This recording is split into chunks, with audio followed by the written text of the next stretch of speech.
So before we get into the program and all of that, tell me just a little bit about, your family, how long you've been here in Dallas, all that. Yeah, I've grown up in Dallas. My mom, I feel like sometimes I joke that I'm kind of living her life. She also grew up in Dallas. She went to Hockaday. I have an older sister who's she's 10 years older than me. She's currently in her fourth year of medical school. And then my dad is from South India, so he moved to America for grad school.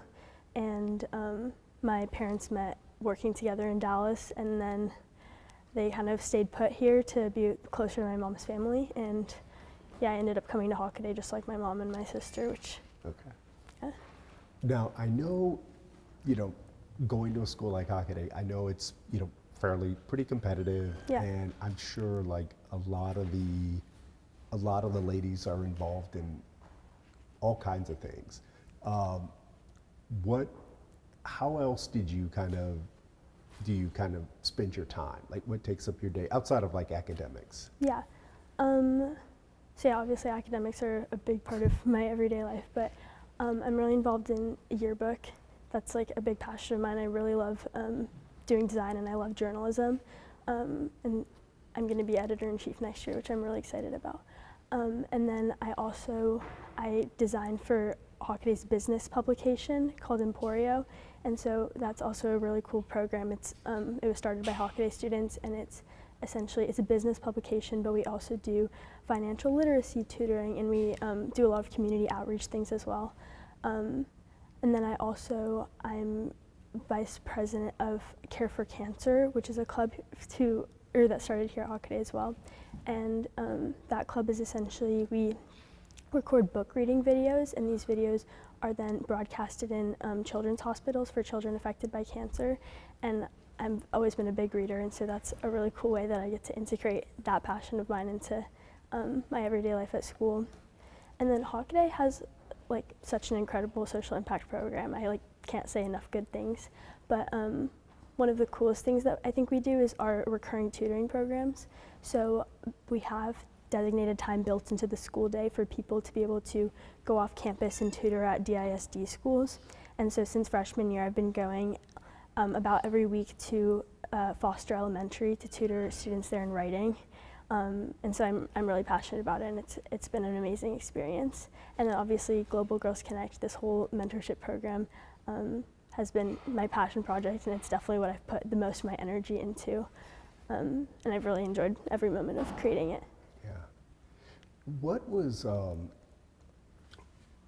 the idea behind going to Uganda for the first time, for the very first time? How did that come about? Honestly, well, it started out as just being like a family trip. We had never been to Africa, so we planned this trip to go to East Africa and do like Kenya and do the safaris in Kenya.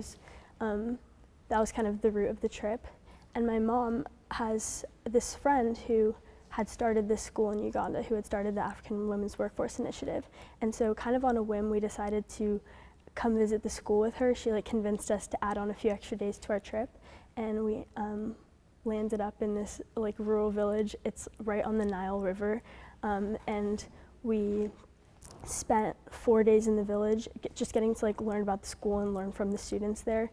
And I just remember being so blown away, and I was so inspired by the girls there that it led me to want to figure out how I could use my resources at home and connect my community at Hockaday with the school and sort of act as another support system for them. What was your initial impression walking into that village for the first time? Yeah, it was such an incredible experience. It was unlike anything I'd ever seen.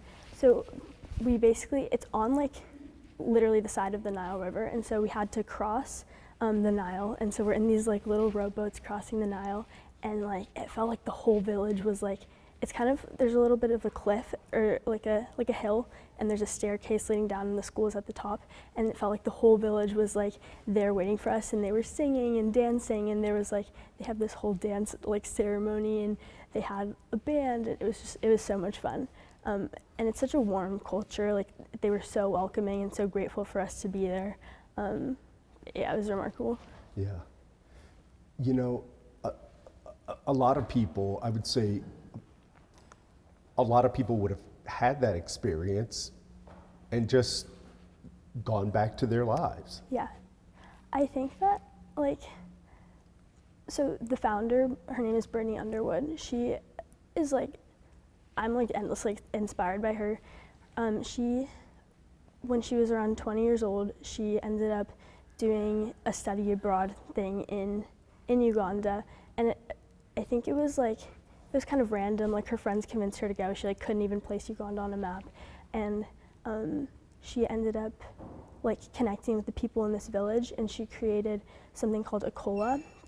So Akola was this jewelry business, and it was a way to employ the women in the village so that they could gain an income. And so it was a high-end jewelry business. They were in all the major retailers. They were in like Nordstrom and Neiman's, and they honestly did really well, but COVID hit them really hard. And so Brittany came up with this concept to create like a more sustainable program there. And the product of that was the African Women's Workforce Initiative. And it's so cool because these girls are trained so well. It's like a 1-year training program, and they're trained in hospitality and IT. And they're trained so well that they're guaranteed a job at a hotel in Uganda. And so it's just such a great pathway for them. It plugs them into the workforce and allows them to become obviously financially independent, but also personally independent in a community where it's so hard for women to push through and gain an education and gain a career. And so I was so inspired by the work she did, and I think I learned a lot from her. But like these girls, I got to know them, I got to speak with them one-on-one, and they were some of the most ambitious people I had ever met. And I was so blown away by the program that I knew I wanted to figure out some sort of way to stay connected. And obviously, financial support is super helpful for any nonprofit, and that's something I've been working on as well. I've raised over $130,000 for the program, but I think it's also really important for these girls to have a support system, and so that was something that I kind of wanted to figure out how my community could be plugged into theirs. And like ever since I sort of had the idea, I've kind of just gone in deeper, and it's been a great opportunity and a great experience. So it didn't start out with the whole idea fully formed, right? Did you have an idea, I don't want to let this go? Yeah, well, okay, the program, the summer that I went, it was in its second cohort, so it was like a fairly brand new program. And Brittany, the founder, she had like kind of come up with the idea of a mentorship for these girls, like by connecting some of her friends with the students, but it's really hard. Like, adults are super busy with their everyday lives, and so it didn't end up being like a very sustainable thing. And but like the concept was kind of there, or like the idea was there. And I know my peers, and I know our Hockaday community. I think we're a very consistent bunch, especially when it comes to community service. And so I thought that was definitely somewhere where we could plug in and help. What made you think I could pull this off? Honestly, I didn't think I could pull it off at the beginning. I remember coming home and I had this idea, but I definitely was not confident in it, and it's really hard to be fully confident in something when you have nothing tangible to back it up. And so I remember in July, after we got back, or maybe early August, I reached out to our director of social impact here, Laura Day. She's amazing. She's such an incredible person, and she's done so much good for the school. But I remember reaching out to her, and I sort of told her what I had experienced, and I pitched my seed of an idea to her, and she was so supportive, and she was totally on board with supporting me in whatever way I needed to launch this program. And so I think that initial support definitely helped instill in me a lot of confidence to create something like this. And then I reached out to Avika, my good friend. I figured this could be something she was interested in, and having her support and having someone else be as passionate about it as I am, it's that also really helped me in those early days and coming up with the ideas and brainstorming. So I think the support definitely meant a lot, and it definitely didn't run 100% smoothly at the beginning, and it was a little stressful, but I was just so passionate about it that I kept like problem solving and I kept going, and now I feel like we're at a really good place with the program. What were some of the initial glitches? Yeah. I mean, I imagine not everything worked perfectly right out of the gate. Yeah, I mean, I feel like it was probably to be expected. We're like coordinating with a really rural village who's just recently gotten like internet and electricity and all this stuff plugged into the school. And so I think like I had expected the logistics to be complicated, but I don't think I anticipated to what extent they would be complicated. And so our very first sessions, I had the idea to have it be like one big Zoom meeting and have it be all these like breakout sessions. And we have like a little over 20 members, so it was everyone there at once. And it was just so hard to manage all of these like groups, and like the tech errors are obviously kind of inevitable considering the circumstances, but it was really hard to troubleshoot with so many people. And so as we went on, we learned it was easier to split it up over a few days so that like if there were tech issues, there could be like more targeted troubleshooting there. And we switched from having it be one-on-one peer mentoring to small groups. And I think the small groups are great because, I mean, like we're able to build such great connections, but it's also, there's like a definite cultural barrier. And so to have like peers on either side, I think the like group environment has made people feel a lot more comfortable. And we also, this year, part of our learnings was implementing more tangible like activities to do together. So we obviously, like connection is at the forefront of everything we do, but a really big part of it is working on tangible skills that can help both them as they're entering the workforce and us, because obviously we're looking for internships or people are getting their first jobs. And so we've done things like interviewing skills and crafting an elevator pitch, things that we think can hopefully help them and also facilitate connection in an effective way. Was that a way, you know, I listened in on what you were talking about today with the elevator pitch. Is that just a way to show them how to sell themselves in a very small window? Yeah, I think so. I was reflecting this summer on like what I wanted to, or how I wanted to shape the curriculum for this upcoming school year, and I was like reflecting on why I was so drawn to them and like what the most important parts of the peer mentorship relationships are. And I think what came of that was the like storytelling was kind of at the forefront, and these young women have like such remarkable stories, and like learning from them has just been like so transformative. But I think that like putting storytelling at the forefront of the activities we do was really important, and the elevator pitch was definitely a really good way to like facilitate that and like learn how to tell your story, but also to market yourself and speak confidently, because that's another big part of the program. Yeah. What was it?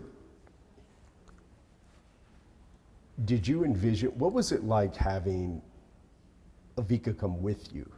Oh, that was awesome. I think that like, I mean, I'd obviously been the summer before, but I was with just adults. I was the only kid there. And so last summer, we brought 3 families. And so there was like 10 kids there with us. And having Avika there with me was just, it was the best time. It was so fun to watch, like to see it through her eyes, because I had, of course, already been, but for her to like go for the first time, already having this connection with the school, it was like amazing. And she was so passionate about it from the get-go, but like I think being there in person and being on the ground and working with these girls is just like such an like undescribable way to gain more passion for the program, and that was really cool to see firsthand. What was it like for you seeing the girls that you had only interacted with these girls through Zoom? What was it like seeing them for the first time? Face to face, yeah, it was incredible. Like I said, like the way that they greet us at the village is like this really big fun, like dancing and singing, like this huge ceremony. And so it was just like, it was the best time. getting to see them like one-on-one and face-to-face. And it was just so cool. Like I remember the first day we were there this past summer, they gave us a tour of the school and they were showing us all the things they were learning. And we hear about these things, but it's like, it makes such a difference to be able to see it firsthand and to see like how their skills have improved over the past 6 months or however long they've been in the program. When you go there and what is that like? What is it like living in the village? I mean, this is a vastly different world than the one you live in here. Mm-hmm. It's like, I feel really grateful that I'm able to like go back to this village. It's like, it's a really poor village. There's no electricity, no running water. Like these people live in dirt floor homes. And so I think it's really humbling to see like how, like I've seen how ambitious these girls are, and I've heard about their goals for the future, and I've seen like all of their aspirations for kind of gaining their own income and going to these big cities and gaining these jobs. And so seeing where they've come from and the fact that they're so motivated and passionate, I think it's made like all the difference in my experience. Part of what we did last summer is we did home visits, and so we broke off into little groups. There was like 20 of us on the trip, so we broke off into small groups and we got to go visit the homes of the girls in the program and of just people in the village, and they would tell us about their stories, and to see it firsthand was really transformative. I might have asked you this already, but like, how did you even find this village? Yeah, so my parents are friends with this woman, Bernie Underwood. I had actually never met her until the trip 2 summers ago, and she kind of landed up in this village after like studying abroad there in college, and she created so much impact in the program, and so we ended up visiting with her, and then that was kind of the root of it. But I feel really lucky that we met her and I was connected to it in the first place. Yeah.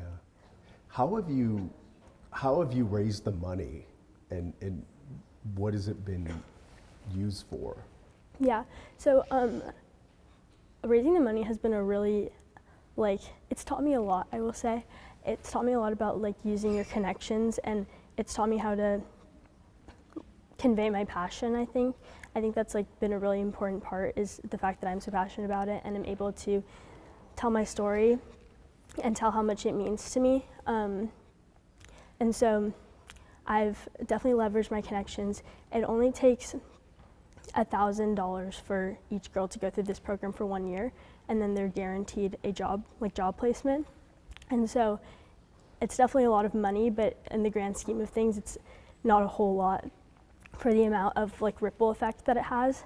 And so that's where the money goes to. And sorry.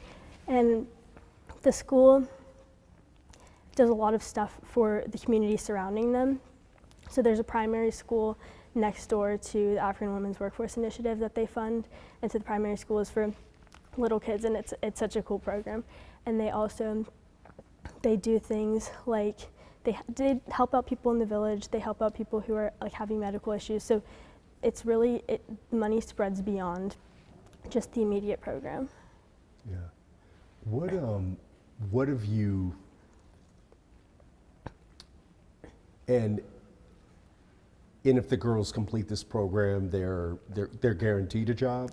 Yeah, the school has a lot of partnerships with local hotels in like Kampala and Jinja and the big cities, and Jinja has a really big tourism industry because it's on the Nile, so they have like a lot of water sports. People come for those kinds of things, and so through these partnerships, they're able to take in the girls for an internship. They all go through an internship in the month of June, I believe, or July, and after the internship, they go back in the new year and like in the winter and serve a job there. What have you learned? You know, you've talked a lot about what you've been able to give to them. What have you learned about yourself? Oh, that's a great question. I think I've learned a lot about myself as a leader.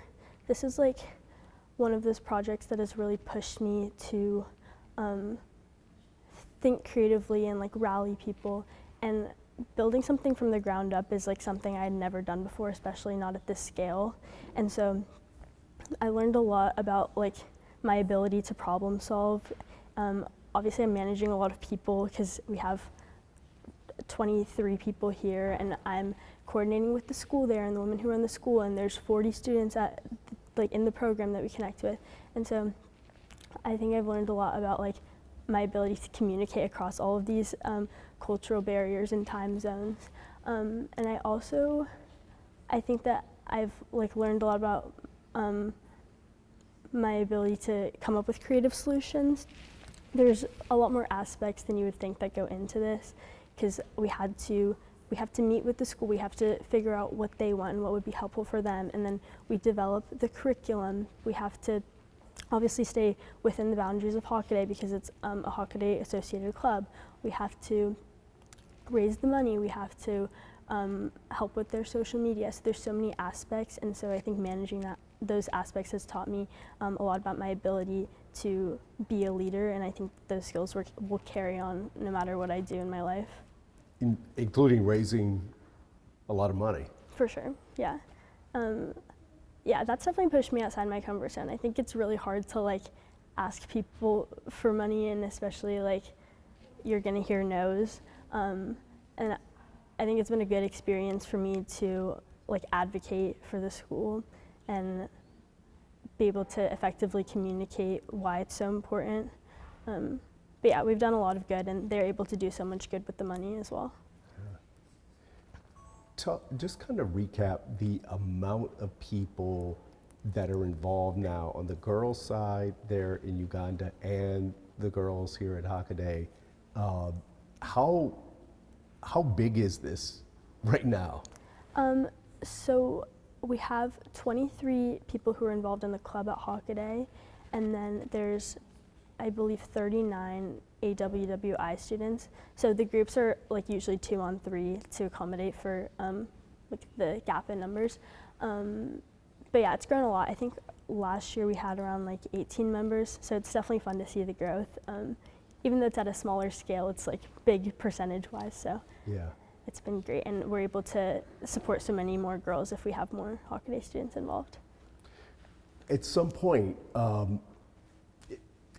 you're going to graduate. Right. What happens to the program?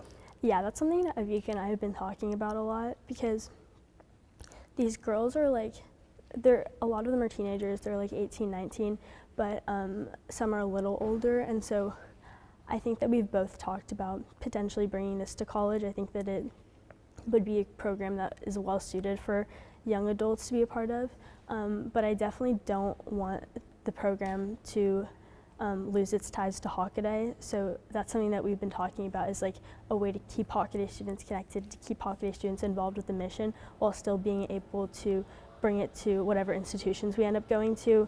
And like this project is so important to the both of us, so I think we also don't want to lose it. So we're going to have to figure out that balance in the coming months. Is that why it's so important to have? Is that why it's so important to have someone like Siri, who's a freshman, to bring her into the program? Yeah, I think it's been really fun seeing the underclassmen get excited about it, and like you said, like it's fun to see like who is going to carry on the legacy after we end up graduating. And so we actually don't have a whole lot, but we have like 5 underclassmen, and so they're all great, and I really trust them to carry the mission in the coming years when we graduate. Yeah.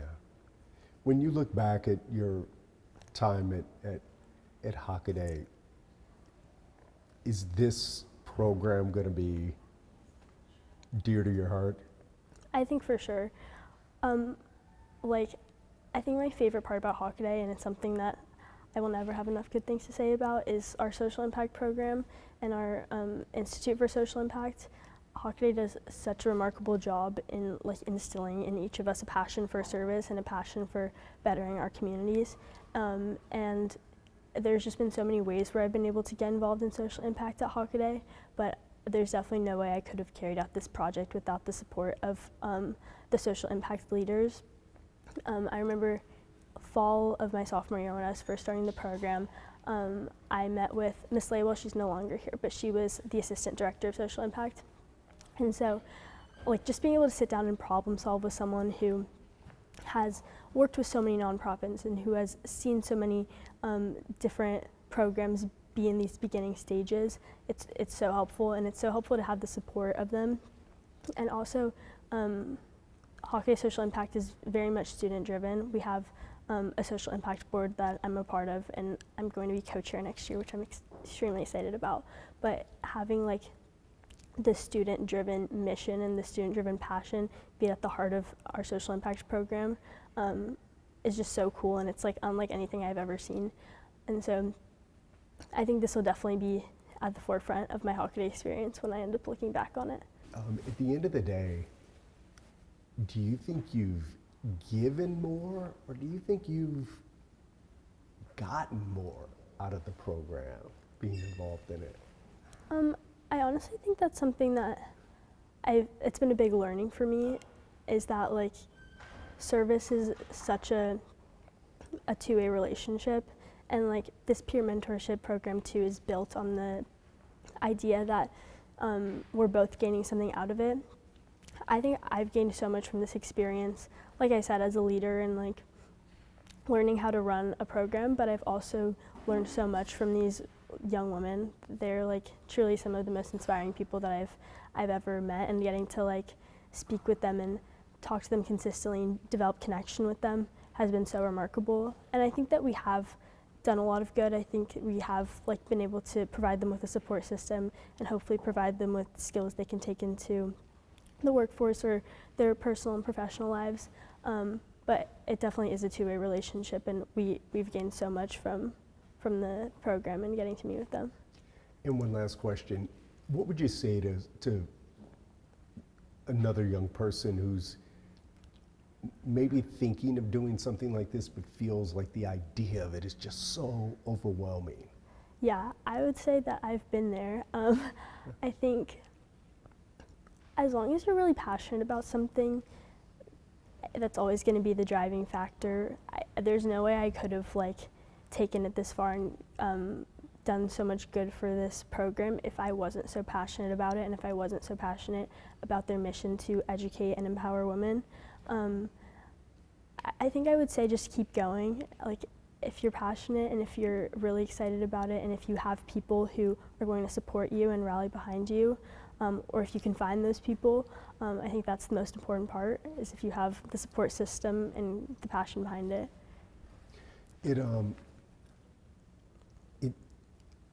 It sounds like something. It sounds like something about these girls really touched your heart. Mm-hmm. Yeah, I think like I've definitely traveled a lot in my life, but there are very few places that I've traveled to that were quite like this village in Uganda.